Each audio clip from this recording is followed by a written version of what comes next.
ఎవరిని మంత్రుల్ని కలవటానికి కూడా వెళ్ళలేకపోతున్నాను. అంత అసహ్యంగా ఉంది. పెద్ద పెద్ద హోటళ్లలో దిగేటువంటి ఆ మంత్రి తనతో పాటు ఓ పక్క రూమును బుక్ చేసుకుని అక్కడ ఆయన తాగి తందానాలాడుతూ రాసలీలలు చేస్తున్నారు అన్నటువంటి విషయాన్ని ఆయనే బయట పెట్టడం జరిగింది. అందులో మహిళలతో ఆయన రాసలీలలు చేస్తున్నారు అన్నటువంటి విషయం. తిరుపతి అంతా కూడా దీని మీద చాలా రోజులుగా తెలుగుదేశం జనసేన పార్టీలలో చాలా పెద్ద ఎత్తున అంతర్లీనమైనటువంటి చర్చ ఇది. దీని మీద ఎవరు కూడా మాట్లాడలేనటువంటి పరిస్థితి. కానీ ఈ రోజున ఆయనే ఒక బాంబు పేల్చినారు. ఏ మంత్రులకైతే చంద్రబాబు నాయుడు గారు ఎమ్మెల్యేలు చేసేటువంటి పొరపాట్లను సరిదిద్దటానికి మీరు ప్రయత్నం చెయ్యాలని చెబితే ఆ మంత్రివర్గంలో ఉన్నటువంటి ఒక మంత్రే ఆయన మీద గతంలో కూడా హైదరాబాదులో ఆయన రాసలీలల గురించి చాలా పెద్ద ఎత్తున తెలుగుదేశం పార్టీ అనుకూల పత్రికలోనే చాలా పెద్ద వార్త వచ్చింది. ఆయన మన జిల్లాకు చాలా రెగ్యులర్గా వచ్చేటువంటి మంత్రి వస్తాడు. ఇక్కడ వైఎస్ఆర్ కాంగ్రెస్ పార్టీ నాయకుల మీద పెద్ద ఎత్తున రాళ్లు వేసిపోతూ ఉంటాడు. చాలా నీతిమంతుడైనట్టుగా వైఎస్ఆర్ పార్టీ అవినీతిని గురించి చీల్చి చెండాడేటువంటి ఒక మహా ఋషిలాగా మాట్లాడి వెళ్ళిపోతున్నటువంటి ఆ మంత్రిని గురించే ఎన్బి సుధాకర్ రెడ్డి గారు మాట్లాడారు అని ఆయన మాట్లాడిన తర్వాత ఒక్కసారిగా రాష్ట్రమంతా సంచలనమైంది. తిరుపతి పట్టణం అంతా కూడా భగ్గుమంటోంది.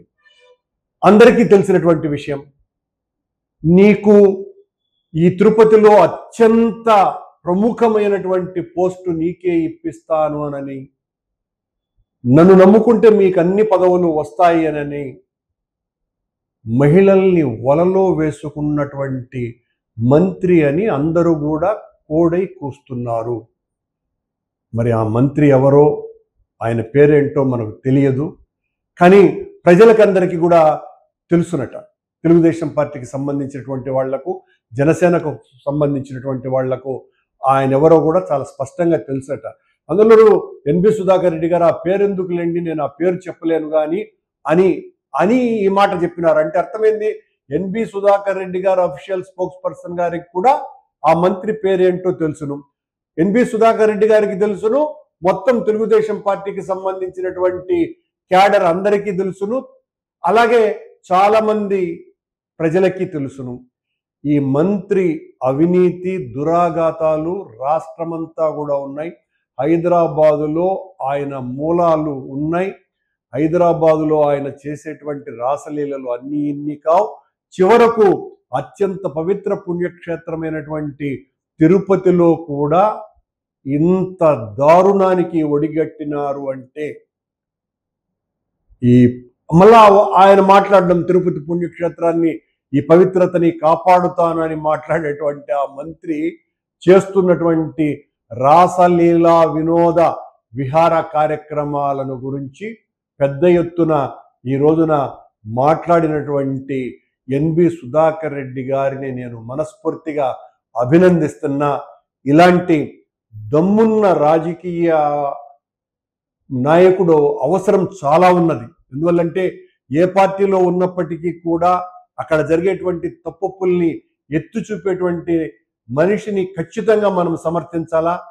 తెలుగుదేశం పార్టీలో ఈ రకమైనటువంటి దారుణాలు, దురాఘాతాలు, అన్యాయాలు, ఘోరాలు, మహిళల పట్ల అసభ్యకరమైనటువంటి చేష్టలు జరుగుతున్నాయని ఈ రోజున ఆయన బయట పెట్టినారు.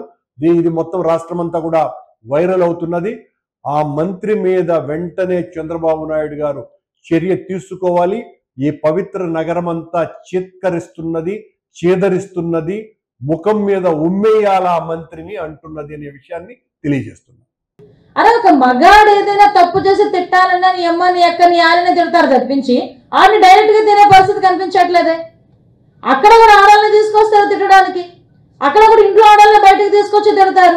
అసలు ఆ గొడవకి సంబంధం లేని ఆడవాళ్ళని కూడా బయటకు తీసుకొచ్చి నోటుకు వచ్చినట్టు తిట్టే పరిస్థితి కనిపిస్తుంది. ఈ రోజు పరిస్థితి ఎలా ఉందంటే జగన్మోహన్ రెడ్డి సీఎం అయిన తర్వాత సోషల్ మీడియా భ్రష్టు పట్టిపోయింది. అందులోని సజ్జల భార్గవ రెడ్డి, అదే సజ్జల రామకృష్ణారెడ్డి మా సకల శాఖ మంత్రి తాలూకా కుమారుడు సోషల్ మీడియా ఇన్ఛార్జ్ తీసుకున్న తర్వాత వైసీపీలో అంతకు మించి భ్రష్టు పట్టిపోయింది. ఇంకా వాళ్ళు లేదు వీళ్ళు లేదు నోటికి వచ్చినట్టు. అందులో ఏదో నేను సైతం అన్నట్ట మీకు తెలుసు. నన్ను కూడా ఏ విధంగా ప్రెస్ మీట్లు పెట్టి తిట్టించారో, ఏ విధంగా సోషల్ మీడియాలో మాట్లాడారో, వాటన్నిటికీ కూడా అతీతంగా ఈరోజు బయటకు వచ్చి కుక్కల బోల్డ్ మురుగుతూ ఉంటే మేము పట్టించుకోవాల్సిన అవసరం లేదని ఈరోజు రాజకీయాలకి సంబంధం లేని వ్యక్తులు కానీ టీడీపీ అభిమానులు కానీ చాలా మంది ఈరోజు రోడ్డు మీదకి వచ్చి జగన్మోహన్ రెడ్డి చేస్తున్న తప్పుల్ని ఎత్తి చూపించి చంద్రబాబు నాయుడు గారు మంచి చేయాలి, చంద్రబాబు నాయుడు గారికి సపోర్ట్ చేస్తూ మాట్లాడే కార్యక్రమంలో భాగంగా చేస్తూ ఉంటే, ఇలాగే సోషల్ మీడియా యాక్టివిస్ట్ అయ్యి ఉండి హైదరాబాద్లో ఒక పోలీస్ కేసులు ఇరుక్కుంటే సాక్షాత్తు భారతీరెడ్డి గారు పోలీస్ స్టేషన్కి వెళ్ళి విడిపించుకొని వచ్చారంట. అంటే ఆయన తాలూకు ఇన్ఫ్లుయెన్స్ మనకు అర్థమైంది.